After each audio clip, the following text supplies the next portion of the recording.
तो आप तो बात कर नहीं रहे, पढ़ाई के लिए आप बात कर नहीं रहे। भाई साहब ने कहा ठेकेदारी में होना चाहिए, तो ठेकेदारी करने के लिए मान लीजिए ठेकेदारी में आरक्षण कर दिया जाए, तो ठेका में पैसा जमा कराना होगा, पहले 2-5 लाख रुपया कहां से लाइएगा 5 लाख? क्योंकि आपके पास जमीन है नहीं कि आप गिरवी रख के उस पर लोन लीजिए, और आपके पास पैसा पूंजी है नहीं।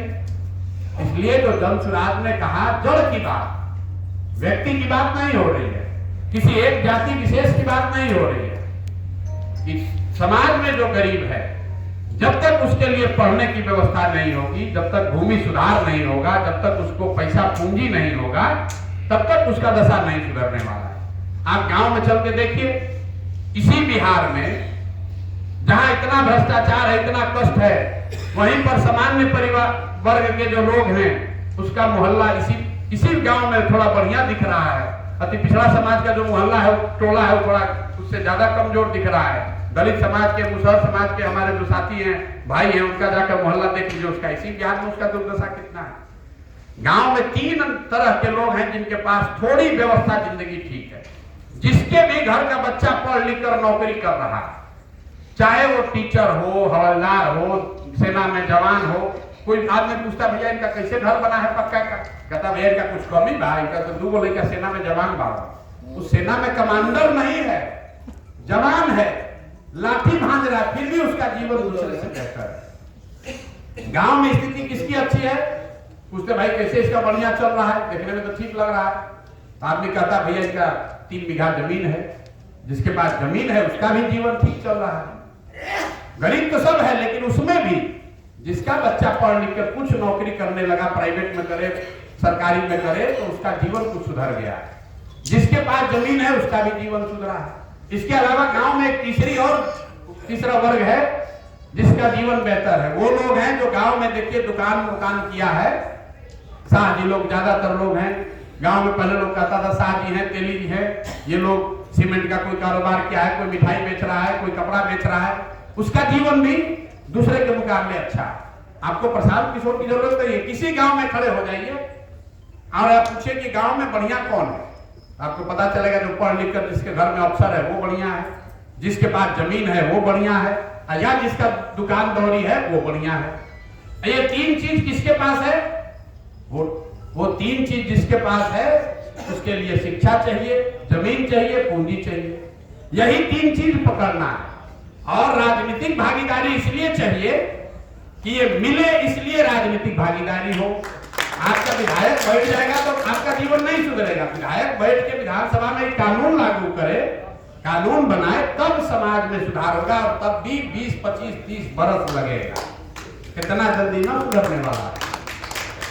अरे 50, 60, 100 वर्ष से आप पीछे छूट गए हैं और आपको लगता है कि कोई आएगा आरक्षण इसे दे देगा, आपका जीवन सुधर जाएगा। जिस जो आगे है उसका अपना कंबल ओढ़ के सो जाएगा, आपको दे देगा।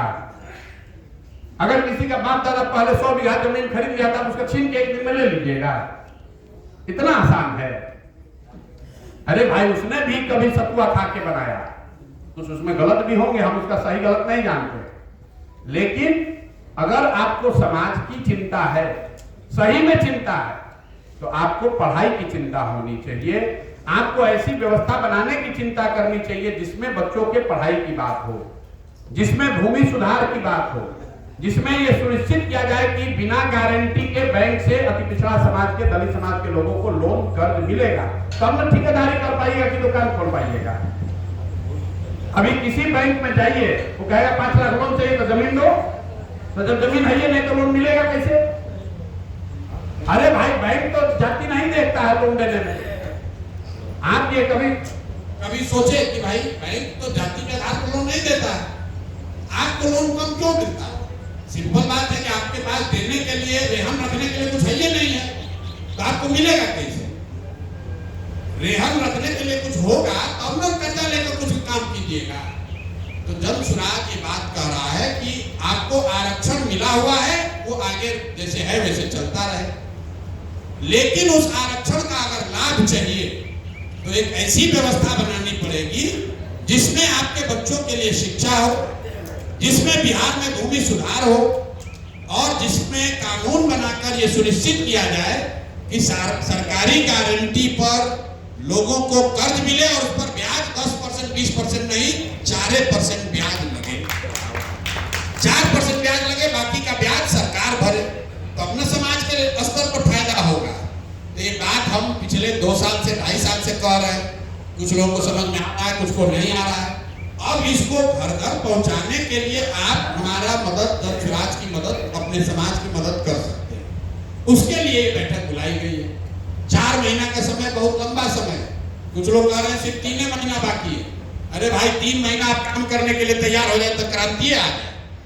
5 दिन तक कोई काम करने को नहीं तैयार, 5 दिन नहीं काम करने को तैयार है भाई, 5 दिन कोई काम करने को नहीं तैयार है। 3 महीना तो बहुत होता है।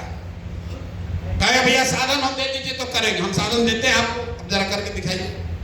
आज आपको साधन दिया था ना, आप आए पटना, आधा आदमी नहीं आए। सिर्फ साधन की बात नहीं, जिसको दिमाग में ये संकल्प नहीं होगा तो कोई साधन से बात खाली नहीं करेगा। आपको इसलिए बुलाया है कि जो रामबली जी ने कहा कि राज्य के स्तर पर बात बहुत हो गया, सबको समझ में आ रहा है कि ये चीज होना चाहिए। इस पर तो सबकी सहमति है भाई कि जन स्वराज में राजनीतिक प्रस्ताव ये पारित किया जाए कि आरक्षण के साथ साथ राजनीतिक भागीदारी मतलब 70 सीट, और जब वो व्यवस्था बने तो उसमें शिक्षा, भूमि और पूंजी में समानता का प्रयास किया जाए, ताकि अगले 10 वर्ष के बाद जब यहाँ जाति जनगणना हो तो जैसे सामान्य परिवार के बच्चे 15% बच्चे 12वीं पास कर रहे हैं, तो अति पिछड़ा समाज का बच्चा भी 15% 12वीं पास होना चाहिए। कानून बने कि हर 3 वर्ष में इसको जांच करके देखा जाए कि ये सुधार हो रहा है कि नहीं हो रहा है। अनाथ नीतीश कुमार बोले कि दलित को, अति पिछड़ा को भूमिहीन घर जिसके पास में उसको 3 डिसमिल जमीन देंगे। कब कहा उन्होंने? 2006 में। 2008 में योजना शुरू हुई, 2008 से हो गया 2025, और सब अति पिछड़ा नेता हम लोग सब यहाँ पर है, सब भाषण दे रहा है, सब लोग नीतीश को वोट दे रहा है। टोटल 2,34,000 परिवार को ही जमीन मिली है। उसमें भी भारत सरकार का प्लानिंग कमीशन कह रहा है कि 1,20,000 तो फर्जी है, खाली पेपर पर मिला है, उसको अधिकार नहीं मिला। इस पर तो कोई चर्चा नहीं कर रहा है, न कोई दलित नेता कर रहा है, न कोई पिछड़ा नेता कर रहा है। तो ये बात आप उठाइए। अब इसको उठाने का जो तरीका है कि राज्य में कमेटी बन जाए, ठीक है भैया। 5.5 करोड़ के आसपास आपकी आबादी है, 5.5 से 6 करोड़ लोग हैं।